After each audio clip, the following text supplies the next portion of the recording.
The party's over. I'm talking about the 90s party. Triple-digit heat moves in tomorrow. And typical Tucson will jump right over 100. We'll just go for 101. What do you say? Well, yes, it is official. Thursday, our first triple-digit day of the year in Tucson. At 10 minutes after 1, the ice broke on the Santa Cruz River. And with that, can we please all observe a moment of silence for the 90s? Thank you. It's going to be a while before we're reunited with the 90s. How about this? 106 for our Friday. Oh my. You mean we couldn't go to like just 100 or 102 and then back down to 98, 97, 80s?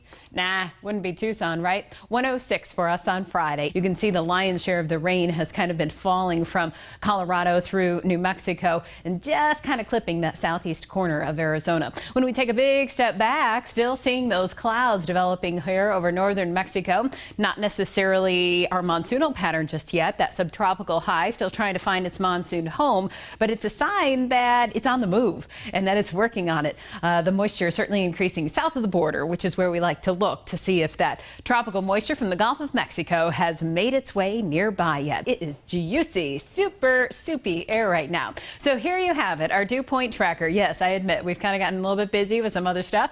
Haven't put this on the air for a while. So here you go. That green line, that's the magic 54-degree mark. We were at 55 on the 25th, 56 on the 26th. You get the drill here, right? You get the idea. All the way up to 67 for an average daily dew point today. So if we were tracking the start of monsoon the old-fashioned way, where you have to have that average daily dew point 54 degrees or higher for 3 consecutive days, the start would have gone back to Saturday. So yes, monsoon has officially begun, even if you're doing it the old-fashioned way. Saturday, June 25th, which, by the way, is a fairly early start. Typically, we hit that 54-degree mark 3 days in a row on the 3rd of July. Look at our weather.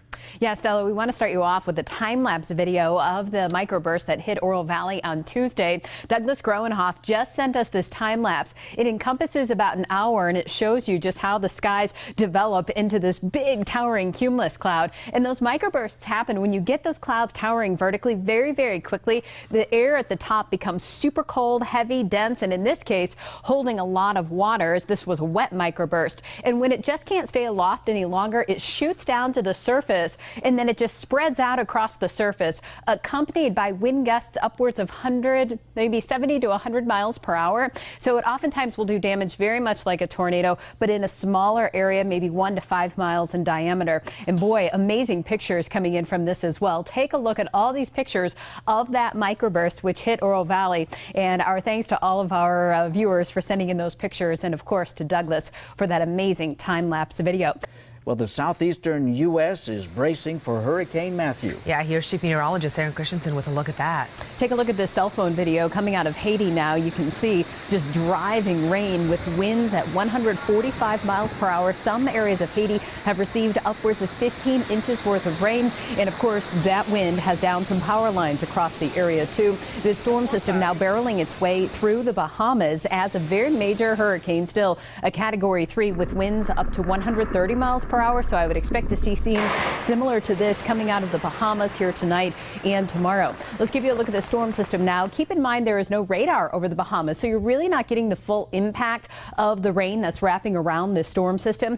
But it is moving to the northwest, 12 miles per hour. A little unclear as to whether or not it's actually going to make landfall on Florida. But National Hurricane Center takes the path right along the coast come Friday morning as a Category 4 hurricane. So winds up to 130 to 140 miles per hour possible there. No matter if it makes landfall directly or not, still going to feel hurricane force conditions right along the coast, possibly inland along Florida, and then paralleling the coast of Georgia and the Carolinas all the way through the weekend. Some strong upper level winds pushing it back out over open waters by Monday. Forecast rainfall where you're seeing the red, that's indicating up to 4 to 5 inches worth of rain for the east coast of Florida and the Carolinas. Some improving conditions now for the northeast. It does not look as though the system is going to make its way all the way up the coast. It was originally looking like it could make its way all the way to Boston. At this point, it's just going to impact the southeast. Here's the lowdown on Newton. By the way, they let me name Newton. Newton didn't have a name, so I thought in honor of our recent tropical storm, I would name this dog Newton.